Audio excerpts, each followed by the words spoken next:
Amazon में त्रासदी flight 288 का दुर्घटनाग्रस्त होना। यह घटना एक गहरी छाप छोड़ गई है। 19 अक्टूबर 2023 को वोइपास लिनस एरियस की फ्लाइट 232 जिसमें 12 यात्री और 2 चालक दल के सदस्य थे, एक नियमित उड़ान पर थी। कोरी एडवार्डो गोम्स इंटरनेशनल एयरपोर्ट पर लैंडिंग करते समय यह विमान दुर्घटनाग्रस्त हो गया। यह एक भयानक हादसा था। ATR 42 500 टर्बोप्रॉप, जो अपनी विश्वसनीयता और मजबूती के लिए जाना जाता है, इस दुर्घटना का शिकार हुआ। यह विमान तेफे एयरपोर्ट से एक नियमित उड़ान पर था, जो अमेजन के घने जंगलों के ऊपर से गुजरता है। वोइपास ब्राजील के सुदूर क्षेत्रों में काम करता है और उन समुदायों को जोड़ता है जहां सड़क संपर्क सीमित है। यह एयरलाइन इन क्षेत्रों के लिए एक जीवन रेखा है। इन समुदायों के लिए यह एयरलाइन एक महत्वपूर्ण सेवा प्रदान करती है, जो उन्हें बाहरी दुनिया से जोड़ती है। इस दुर्घटना ने उड्डयन जगत को हिलाकर रख दिया और कई सवाल खड़े कर दिए, जिससे यह सवाल उठ खड़े हुए कि क्या गलत हुआ।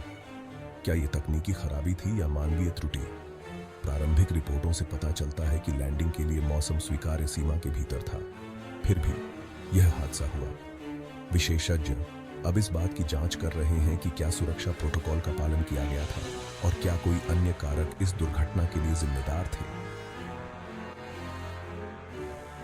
एक सामान्य उड़ान का खतरनाक मोड़। फ्लाइट 232 तेफे एयरपोर्ट से समय पर रवाना हुई। मौसम साफ था और सब कुछ सामान्य लग रहा था। उसका रास्ता अमेजन वर्षावन के ऊपर एक जाना पहचाना रास्ता था। हरे भरे जंगलों के ऊपर से उड़ान भरते हुए सब कुछ शांत और सुंदर था। यात्री अपनी सीटों पर बैठ गए, आगे के खतरे से अनजान। कुछ लोग सो रहे थे, कुछ किताबें पढ़ रहे थे और कुछ खिड़की से बाहर के नजारे का आनंद ले रहे थे। जैसे ही फ्लाइट कोरी एयरपोर्ट के पास पहुंची, कंट्रोल टावर को पायलटों से एक संकट का संदेश मिला। अचानक सब कुछ बदल गया। रिपोर्टों से पता चलता है कि विमान के लैंडिंग गियर में कोई समस्या थी।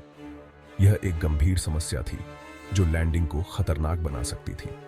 चालक दल ने समस्या का निवारण करने के लिए जी तोड़ मेहनत की। हर संभव प्रयास किया गया।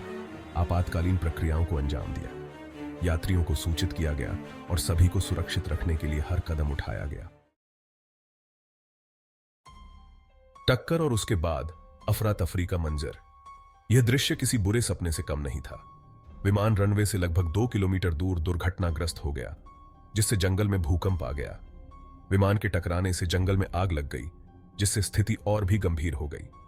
घने वनस्पति और दुर्गम स्थान के कारण आपातकालीन प्रतिक्रियाकर्ताओं को एक चुनौतीपूर्ण कार्य का सामना करना पड़ा।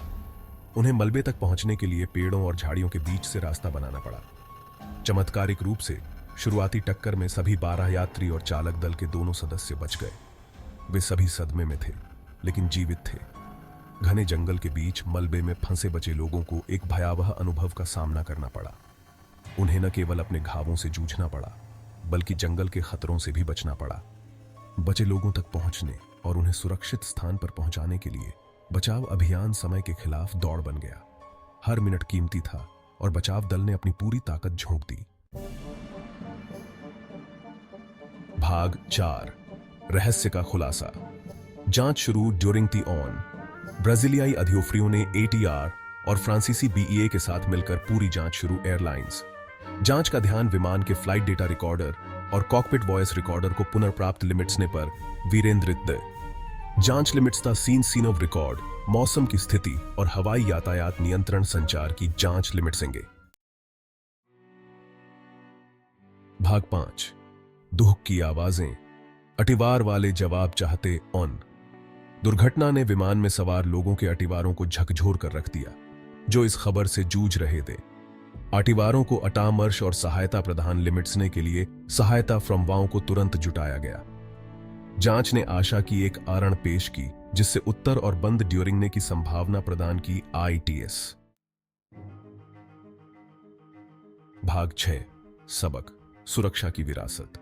फ्लाइट 28286 की दुर्घटना उड्डयन सुरक्षा के महत्व की कड़ी याद दिलाती। ऑन, जांच के निश्लिमिट्सों से उड्डयन उद्योग में BM बरसाव आएंगे। सुरक्षा प्रोटोकॉल को बढ़ाया जाएगा। इस त्रासदी से सीखे गए सबक विमान को और भी सुरक्षित बनाने में योगदान देंगे, जो उन लोगों की स्मृति का सम्मान लिमिट्सेंगे जो उसमें सवार थे।